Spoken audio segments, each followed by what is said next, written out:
সিদ্দিকি আজকে আমি অ্যাফিডেভিট জমা করেছি, প্রায় দেখলাম 17টা মামলা। লড়াইটা কঠিন নয়, 2021-এ লড়াইটা কঠিন ছিল। রাজনীতির ময়দানে তখন নতুন এসেছিলাম। আইএসএফ সম্পর্কে একটা বাজে ধারণা তৃণমূল কংগ্রেস ছড়িয়ে দিয়েছিল, কিন্তু স্রোতের বিপক্ষে গিয়ে ভাঙড়ের মানুষ প্রমাণ করেছিল যে আইএসএফ সঠিক পথে আছে। 2021-এ নির্বাচনের লড়াইটা অনেক কঠিন ছিল। বিজেপি এনআরসি সিএ করে দেশ থেকে তাড়িয়ে দেবে, তৃণমূল নাকি আটকে দেবে, এই নামে ভোট হয়েছিল। 2026 বিগত 5 বছরে আইনসভার মধ্যে থেকে আইনসভার বাইরে আইনসভার মধ্যে থেকে আইনসভার বাইরে মানুষের জন্য লড়াই করেছি, ভাঙড়বাসীর জন্য লড়াই করেছি, রাজ্যের মানুষের জন্য লড়াই করেছি, দৃষ্টান্ত তৈরি করেছি। বিধায়ক হিসাবে পশ্চিমবাংলার এক প্রান্ত থেকে অপর প্রান্তে অন্যায় অনাচার হলে সেখানে পৌঁছে গিয়েছি ভাঙড়ের বিধায়ক হিসাবে। সুতরাং এই লড়াই 21-এর মতো টাফ লড়াই নয়। এই লড়াই ভাঙড়ের মানুষ আমাকে এবারে আশা করছি ডবল মার্জিনে জিতিয়ে বিধানসভার মধ্যে পাঠাবে। আচ্ছা দাদা, এই যে যাদের বিরুদ্ধে ফৌজদারি মামলা রয়েছে, যাদের বিরুদ্ধে জামিন অযোগ্য মামলা রয়েছে, তাদের যে সিকিউরিটি, সেই সিকিউরিটি প্রত্যাহার করার একটা নির্দেশ জারি করেছে নির্বাচন কমিশন। এই বিষয়টাকে আপনি কিভাবে দেখছেন? দেখুন, আমি বিস্তারিত বিষয়টা জানিনি, জানার চেষ্টা করব, তারপরে মন্তব্য করব। তবে একটা কথা হচ্ছে, এমন অনেক রাজনীতিবিদ আছে অন্যায় অনাচারভাবে একাধিক মামলাতে লাগিয়ে দিয়েছে। আমি আমার কথা যদি নওশাদ সিদ্দিকি, আজকে আমি অ্যাফিডেভিট জমা করেছি, প্রায় দেখলাম 17টা মামলা। আমার নাম পুলিশ মারা আছে, যদি সবকটা জামিন নিয়ে আছি, সবকটা আমি কোর্টের থেকে আমি এখন জামিনে আছি। কিন্তু কথা হচ্ছে সেই মামলা কোনটা ইচ্ছাকৃতভাবে অনিচ্ছাকৃতভাবে কোনটা কী করেছে সেটা বিষয়, কী গাইডলাইন দিয়েছে সেটা না জানা দরকার। আমি যারা এক্সপার্ট তাদের সাথে আলোচনা করেই আমি জানাতে পারবো। जो हाफिजुल मुल्ला अरेस्ट क्या बोले? ऐसा तो होना चाहिए, सिर्फ एक हाफिजुल से देख के कुछ नहीं होगा। तृणमूल का बूथ लेवल से लेके विधानसभा लेवल तक इतना लीडर्स है, वो लोग का काम ही ऐसा है वोटर को भड़काना।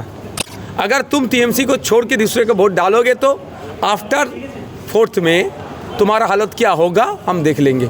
ऐसा बोलने से कैसे फेयर इलेक्शन होगा? अंडर प्रेशर उनको वोट डालने का प्रयास बंद होना चाहिए।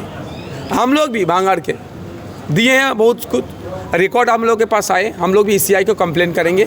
ऐसा बोल रहा है कि अगर वोट डालेगा तो उसका चामड़ा मतलब उठा देगा, ऐसे ऐसे बोल के ऐसे माहौल बना के रखे हैं।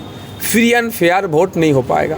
इलेक्शन कमीशन ऑफ इंडिया बोल रहा है कि फ्री एंड फेयर वोट कराएगा, लेकिन इस कुछ गुंडा मस्तान टीएमसी पार्टी का कुछ लीडर्स है जो अगर बाहर रहेगा तो फ्री एंड फेयर वोट नहीं होगा।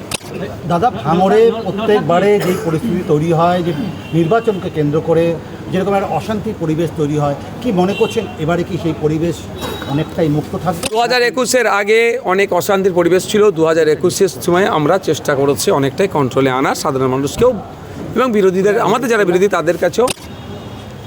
তাদের কাছেও বলি। 2023-এর পঞ্চায়েত নির্বাচনের পর থেকে ভাঙড় হিংসা হয়ে উঠেছে। যেই শওকত মোল্লা সাহেব দায়িত্ব পেল, যে notorious criminal human rights commission ঘোষিত, যেই দায়িত্ব পেল তারপর থেকে ভাঙড় হিংসা হয়ে উঠেছে। 2024-এ লোকসভা নির্বাচন হয়েছে, তবে এই নির্বাচন কমিশন এবারে নির্বাচনে উনি অনেক শক্তপোক্ত ব্যবস্থা গ্রহণ করছেন। আমরা বারবার বলে এসেছি, চিঠিও করছি যে ভাঙড়ে কালোবাজারি বা ব্ল্যাক মানির আদান প্রদান হচ্ছে, এটাও জানিয়েছি। এবং যেভাবে বোম মারতে গিয়ে চালতাবেরিয়াতে স্পট ডেট হয়েছে একাধিক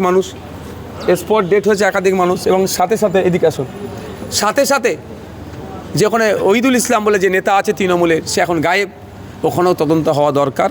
আমরা চাইব ভাঙড়ের মানুষ শান্তিপূর্ণ ভোট হোক, ভাঙড়ের মানুষ যাকে চাইবে সে বিধানসভার মধ্যে যাবে। ভাইজান, মোতাবাড়ি আইএসএফ প্রার্থী আজকে একাধিক জায়গাতে দাদা আধিকারিকদেরকে সরিয়ে দেওয়া হয়েছে তৃণমূল কংগ্রেসের হয়ে কাজ করার অপরাধে।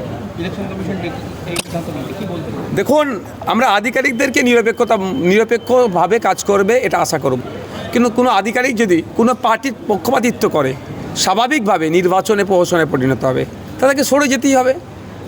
সরে যে আসবে সে নিরপেক্ষতার সাথে কাজ করুক, এটা আশা করবো আমরা। সব জায়গাতেই সমঝোতা হবে, এটা বামেদের চেয়ারম্যান বিমান স্যার দেখে নেবেন। কারণ বিমান স্যারের সাথে যখন বিমান স্যারের সাথে আলোচনা হয়েছিল, অর্থাৎ চেয়ারম্যান স্যারের সাথে বামেদের, তখন উনি নিজে মুখেই বলেছেন ফ্রেন্ডলি ফাইট বলে হয় না।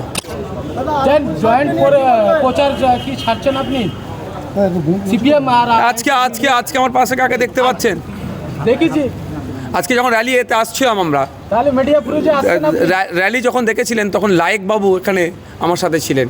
লায়েক বাবু বারাইপুর পশ্চিমে তিনি প্রার্থী সিপিআইএমে। दादा मालदा बोलिए ना। बोलें क्वेश्चन कीजिए। मालदा जो आईएसएफ प्रार्थी जो अरेस्ट हुआ, पूरा के पूरा पॉलिटिकली कॉन्स्पिरेंसी है। जब ये घटना घटी है वहाँ उस वक्त हमारा जो कैंडिडेट है वो बाहर में एक तकरीर का प्रोग्राम में था, रिलीजियस तकरीर में। वहाँ का जो टीएमसी का कैंडिडेट है, टीएमसी वालों ने देख रहे हैं कि वहाँ पे उन लोगों का हार निश्चित है, इसीलिए वो लोग जानबूझ के हमारा जो कैंडिडेट है उसके खिलाफ साजिश किए हैं। हम लॉ को मानते हैं, रिस्पेक्ट करते हैं। हम लोग कोर्ट में गए, कोर्ट के अंदर माध्यम से इसका हल करेंगे। जो घटना हुआ आप निंदा करते देखिए एक बात बोलो, घटना को पूरा के पूरा जांच करना चाहिए। बहुत कुछ बोल रहे हैं, ऐसा हुआ ऐसा हुआ ऐसा, बिस्किट भी पीने नहीं देते, पानी भी पीने नहीं दिया जजेस को, बिस्किट नहीं, चाय नहीं पीने दे रहा है। एक हमको फुटेज दिखाइए, एक भी आदमी जो प्रीमिसेस है बीडीओ ऑफिस का उसके अंदर घुसा है, एक भी आप लोग दिखा सकते हैं? जो मर्जी बोलने जा रहे हैं, लेकिन वहाँ पे ग्राउंड में जाना चाहिए, वहाँ पे जाके भी बात करना चाहिए। जो लोग प्रोटेस्ट कर रहे थे कहाँ पे था ना था, वहाँ वीडियो का जो सीसीटीवी है उसको पब्लिक करना चाहिए। বলছি এমএলএ সাহেব ওই ওনার যে মোতাবাড়ি যিনি আইএসএফ কেন্দ্রে উনি যে গ্রেপ্তার হলেন ওনার নমিনেশন নিয়ে ধোঁয়াশা সেটা কি বলবেন? না নমিনেশন করাবো আমরা, যেখানেই থাকুক না কেন, বাইরে থাকুক আর ভিতরে থাকুক, নমিনেশন করবে, লড়াই হবে।